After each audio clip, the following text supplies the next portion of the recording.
It's the end of the world as we know it.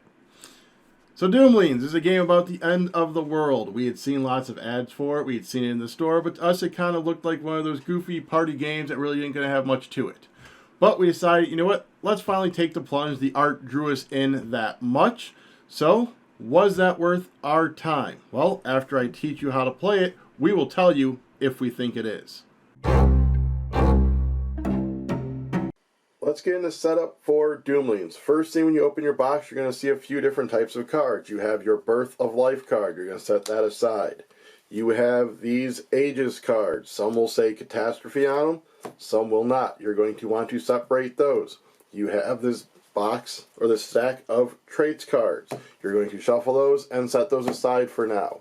You are going to have these Gene Pool cards. Each player is going to get one of these. And then you have your player aids. Each player can take one of these if they so want. Now, to set up the Ages deck, you are going to shuffle up your Ages. You're going to shuffle up your Catastrophes. You're going to take out 3 Catastrophes, put the rest back in the box. Once you shuffle up the rest of your Age cards, you're going to put 3 in each stack with a Catastrophe. You're then going to shuffle these up and then stack one on top of the other, with the Birth of Life then going on top of there. Each player is going to set their Gene Pool to 5. You're going to put the traits in the middle, you're going to put the Ages deck in the middle, then each player is going to draw 5 cards. This will be their starting hand. You are now ready to begin. To begin a round, the first player is going to take the top card and flip it over. If there is something denoted on here, they are going to do it. This is simply going to set the game. Set your Gene Pool to 5 we have. Play 1 trait each turn. Stabilize to end your turn. So what that all means is on your turn then, you are going to look at your hand of cards, and you are going to play one of these down. When you look at them, these are going to be how many points they give you at the end of the games. This is their name with some flavor text, and if they have an action, they'll have this icon here, and then what the action is. So, as you can see, we have various different actions. This one is, you'll notice this means its base value is 0, and this little icon here means that that is going to score at the end of the game based on this text here. All of this is covered on this card, showing what the different effects are and when they're taking place. So on your turn, you can say, I'm going to play Swarm. You put it in front of you. You are then going to stabilize. To stabilize, you're going to see how many cards you have in your hand, what your Gene Pool is, and you are either going to draw or discard until you are at that limit. So in this instance, I would draw 1 card, and then the next player would go.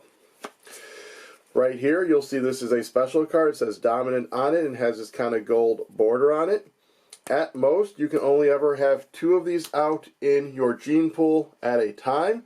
The only difference is if you need to play Heroic because of an Age card, you can play that, but otherwise there's no reason why you should ever have more than 2.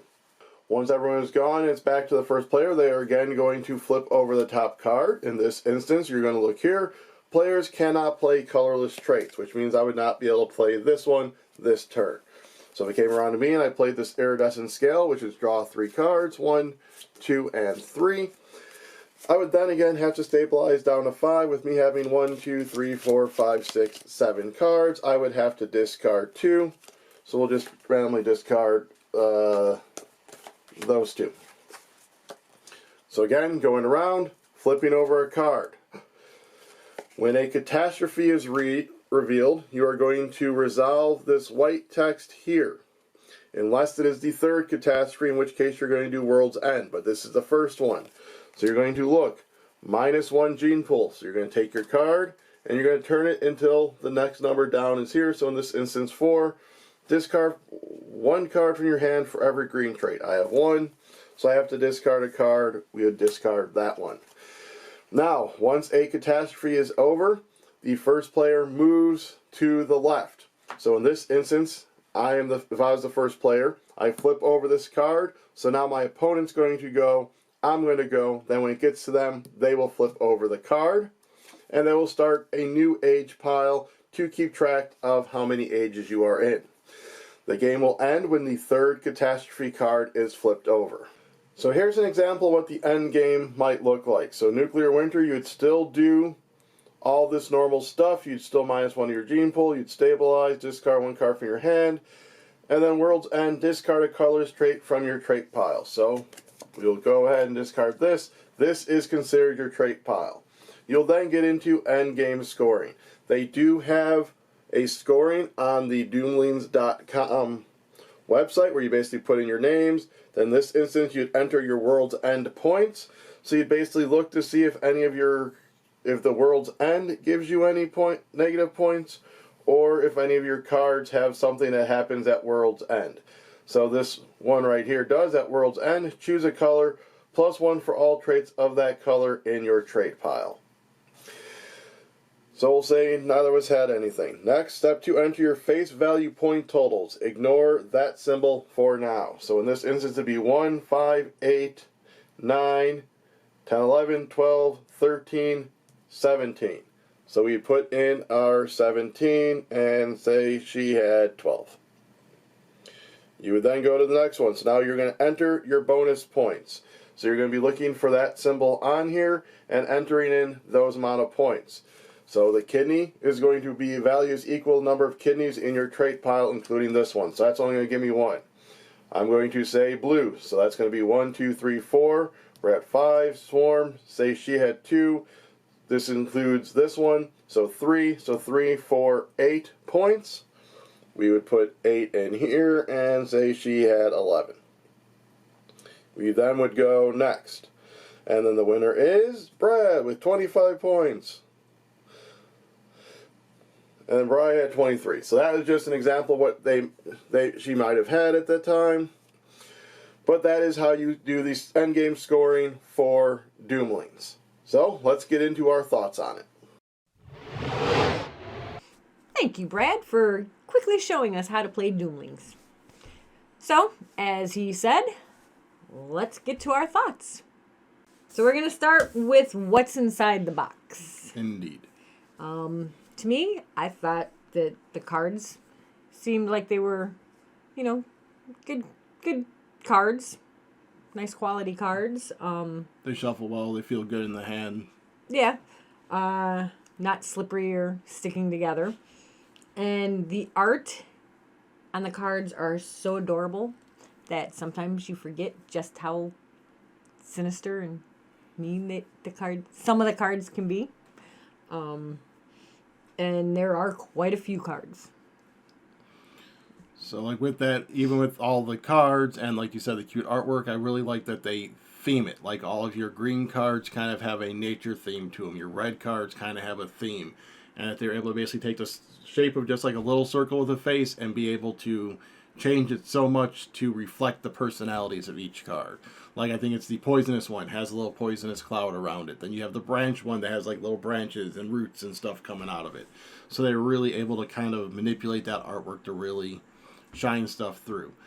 The rule book that came in it walked you through really well. It had good examples. It went through each step. It wasn't very big. Like you fold it out and just as long as you go through it, you're good to go on the front. Then the back, they kind of go more into how everything else of it plays. But yeah, overall inside the box, and they even had like this little holder that's like for future Doomlings expansion cards. So it's nice that they had the box not so small that if you get expansions, you're now out of luck.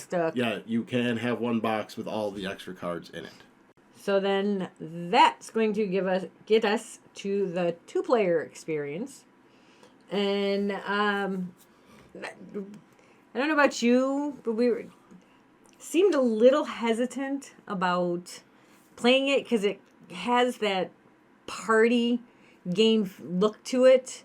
And we're not really big, huge party game people, per se. Seems we always play 2 players. Yeah.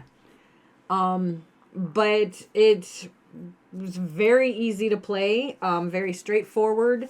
They didn't have any extra added 2-player rules, like extra dummy hands or, blocking things off or anything like that. Or random card draws or anything like that. So it was very, very straightforward, played quite well.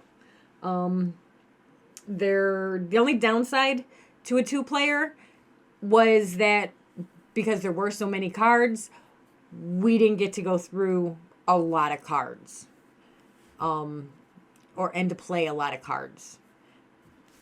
Yeah, because there are certain cards that benefit from playing more of them, like the Kidney and the Swarm. So in a 2-player, you don't necessarily see as many of those coming out, so they do kind of lose some of their oomph, some of their pizzazz in a 2-player game. Because I think Swarm, all the games we played, at most we might have saw 2 from the cards we drew, and a lot of times I ended up discarding it because it wasn't going to be as beneficial. Same thing with the Kidney. I think the one game you did put it out, I had discarded 2 prior to that. So, like, you aren't really seeing them, and they don't really benefit you as much to have them out as some of the other cards do. Yeah, because those points are based on the amount of swarms or the amount of kidneys that you have or that every player has. So it kind of... Okay, that's 1 point. But yeah, so that would be kind of the downside of the 2-player experience with it. But kind of like you said, outside of that, we really had no issues. It still played smooth. At no point did we feel we were missing out on anything by only being 2 players. If anything, it kind of played probably quicker because you don't have that extra person. So we were able to get to the next game that much smoother. The next age. Or just next game after we played 3. Yeah. We got to the next game. All right, so the third thing we're going to speak about is gameplay.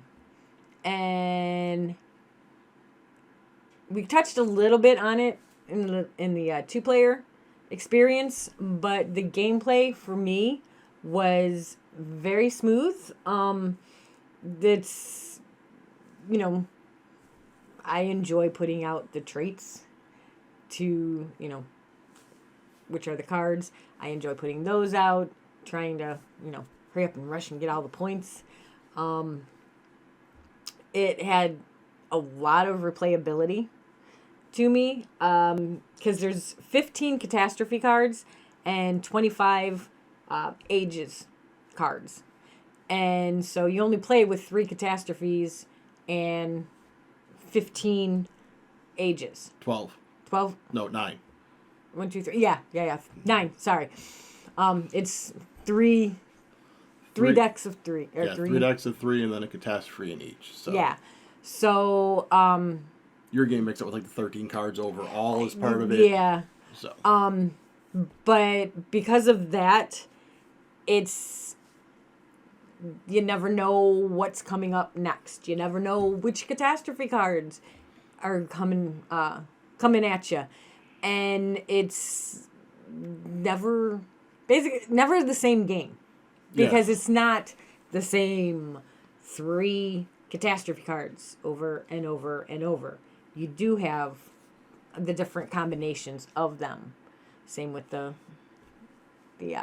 Ages cards. Because with the Catastrophes, some of them will give you negative points if you have a certain thing, or some of them just have you discard cards. So the randomness of those effects, not really randomness, but the variety of those effects lend itself to the game. I think we even looked, and they're not all bad. I think some of them actually gave you positive points. So they're not necessarily always going to be a bad thing.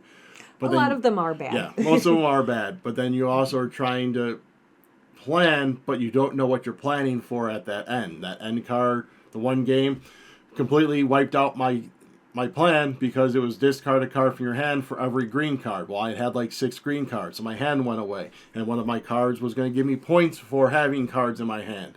So that wiped out the points on that. And then I think I even had to end up discarding a green card. Or negative points for green cards. So it was like a double whammy for me in the way that I played that game. And with how quick the game is, it didn't upset me when it normally would. Because you're not spending an hour and a half building up this strategy plan just to have it get bombed at the end. Yeah. No, this one, because of how quick it plays, all right, well, that didn't work this time. I'll try it next time because that won't happen again. And then at some point it does with one of the other Catastrophes. And yeah. So. But with that replayability, like she was saying, and you have just the base box, tons of that in there, but they have tons of expansions, packs, booster packs, all of that will add even more varieties, more scoring options, more abilities into it. And I'll put a link to that down below. We do not get any compensation monetary. There is no incentive for you to buy from our link. I just want to have you be able to have quick and easy access to the game and its expansions and plushies. So I'll put that down below, especially if you've already played Doomlings and you're just looking for more variety. So, and as for, like I said, the rules earlier was very easy, very simple, straightforward. This could be like a 2-minute teach. Yeah. It, and there wasn't a whole lot of, you got to do this and that and back and forth. No, it's just you draw, lay down, yeah. Yeah, some of the cards interact slightly with others, but even that is very minimal, so you aren't having to try and find these huge, big chaining combos. The other ones, like we said, kidneys give you points for the most kidney, or for how many kidneys you have, swarm, but there's never like, well, you have this card, then this card, then this card, then this card, then this card's going to be worth a lot of stuff. So it is able to be easily picked up and played. So, what are your final thoughts? So overall, I enjoy the quickness, the portability of it, because it is one that we could even put in a smaller box and take with us anywhere. The cute, vibrant art definitely is inviting to most people, especially us. That was, like I said, one of the things that kind of finally drew us in and made us be like, you know what, we are going to give this game a try. The artwork is just too cute to pass up. And like I said, you can get plushes of some of that artwork. So that's an even cool thing. So overall, I think I'm going to give this an 8 out of 10. It is one that I can see us easily pulling out, if we ever do have people over, holidays, so forth and so on. This is one that we can get anyone to play, as long as they can understand the cards. Yeah, so. And like you said, quick teach. So it's not like you're spending half of the night trying to show them how to play the game. Tiring them out, getting them all zoned out with the rules. So. Yep. What are your finals? Pretty much same with you. I really enjoyed the game. Of course, it's a card game, so I enjoy any card game, just about. But I really like the, rushing to get those cards out, to get those traits, to get those points. And for me, I really liked the fact that it was such an easy teach. And it was the rules were very simple. Because I have a tendency, somehow every game we play, somehow there's always one rule that I forget about, which kind of affects the entire game. Well, with this one, there really isn't. It's very straightforward, cut and dry. It's very simple. And I like that. There's a very simplistic so what would you rate it? I would give this about an 8.5. So. Just one final thought with what you were kind of saying about like not missing rules and all that is the fact that outside your final scoring cards, very rarely is there a card that triggers throughout the game.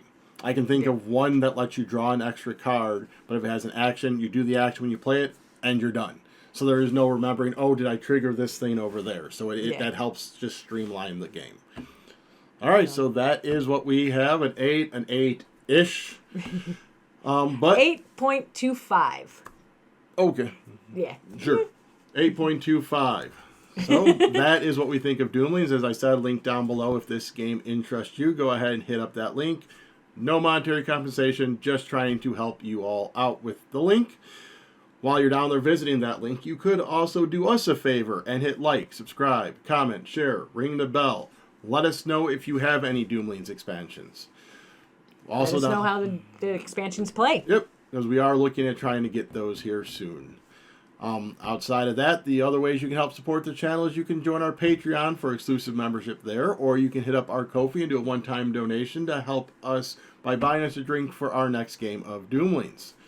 The final way you can help is you can actually become a member of the channel by hitting the join button down below, and that will give you other exclusive perks such as seeing videos early, being able to get certain first reaction shorts, and maybe even crowdfunding videos, or more as this progresses.